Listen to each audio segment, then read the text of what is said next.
ঘড়ির কাঁটা দেখতে পাচ্ছ 2:20 বাজে। এখনই আমি উঠে পড়েছি। রাত তখন 2:20। সারা রাত ঘুমোয়নি। ঝমঝমে বৃষ্টি অসম্ভব হচ্ছে। আমরা চললাম, কলকাতায় রওনা দিয়েছি, যেহেতু দোয়েল বুড়ির আজকে প্রোগ্রাম আছে সেই কারণে। নমস্কার সবাইকে। সবাই কেমন আছো? মা কালী দয়ায় খুব খুব ভালো আছো, আমিও খুব ভালো আছি। এখন থেকেই ব্লগটা স্টার্ট করলাম। স্টেশনে গিয়ে দেখলাম একদম স্টেশনটা পুরো অন্ধকার। এতটাই ভয় লাগছিল, ফার্স্ট ট্রেন একদম, মানে স্টেশনটা এতটাই অন্ধকার, ভয় ভয় লাগছিলো। কিন্তু দুঃখের বিষয় আমরা সবাই ছিলাম একসাথে, মানে যারা যারা যাব সব একসাথেই ছিলাম। ওর জন্যে না একটু সাহসটা হয়ে গেল। আর ট্রেনের ভিতরে আমাদেরকে সবাই বলে দিয়েছিল যে একটা বগিতে সবাই মিলে উঠবো, কেন যেহেতু ফার্স্ট ট্রেন।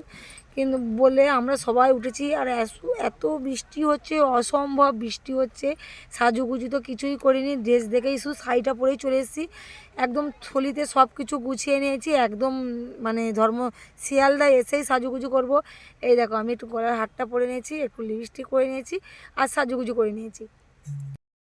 এখন শিয়ালদায় দাঁড়িয়ে আছি। আর মানে প্রীতমের বাবা টয়লেটে গেছে তো গেছে, 1 ঘন্টা হয়েছে গেছে বেচারি, আর টয়লেট থেকে আর বেরোচ্ছে না। আমরা দাঁড়িয়ে আছি। ফার্স্ট ট্রেনে আসলাম, সেই এত দেরি হচ্ছে বলার মতো না। তারপরে আসাতে আমরা সবাই মিলে একসাথে একদম গাড়িতে উঠে পড়েছি। অলরেডি রেড রোডের কাছে চলে এসেছি। মনটা ছটফট করছে কখন মেয়ের কাছে যাব। এই যে চলে যাচ্ছি আমরা রেড রোডের কাছে। আর এই যে যাও কি আনন্দ, মনটা একদম খুশিতে ভরে যাচ্ছে। সকাল দিয়ে এখনও খাওয়া কিছু হয়নি, জানি যাওয়ার সময় খেয়েই ঢুকবো। কিন্তু ওর বাবা মানে বাটার দিয়ে রুটি নিয়ে গেছিলো, সেটা খেয়ে নিয়েছিলাম, তোমাদের দেখানো হয়নি। আর সত্যি কথা বলতে কী বলতো, কোথায় সিট পড়েছে সেটাই জানি না। একবার এ মাথা একবার ও মাথায়, শুধু চলছি তো চলছি। যেহেতু স্যার এখন এসে পৌঁছোয়নি, টিকিটও পাইনি, সেই কারণে কোন দিকে যাব খুঁজে উঠতে পারছি, মানে বুঝে উঠতে পারছি না, বুঝে উঠতে পারছি না। কি কত বড় এরিয়া। এইখানে হচ্ছে মমতা দি বসবে, আর এখানে হচ্ছে পতাকাটা উত্তোলন হবে। এখনও হয়নি, অবশ্যই তোমাদের দেখানোর চেষ্টা করো। অবশেষে আমি টিকিটটা পেলাম কতক্ষণ পর। এখন বেজে গেছে তো 9:15, সকাল 9:15।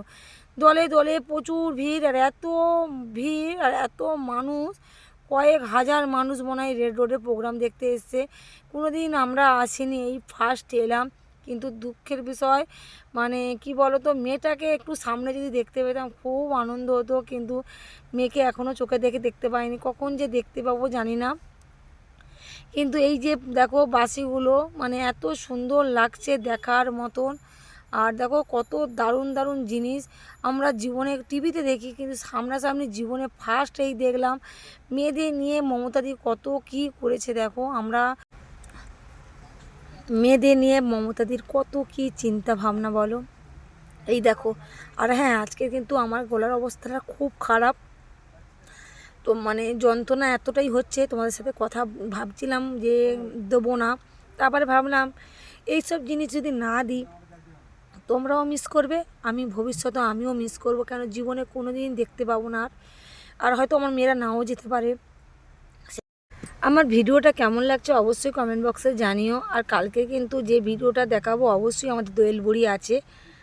আর এই যে সাইকেলগুলো দিয়েছে, সত্যি মমতা দিয়ে সাইকেলগুলো দিয়ে মেয়েদের খুবই উপকার করেছে। আর ভিডিওটা কেমন লাগলো কমেন্ট বক্সে জানিও। কালকে কিন্তু তোমরা অবশ্যই দেখো, দোয়েল বুড়িকে দেখাবো। আজকে এখানে দেখলাম, টাটা।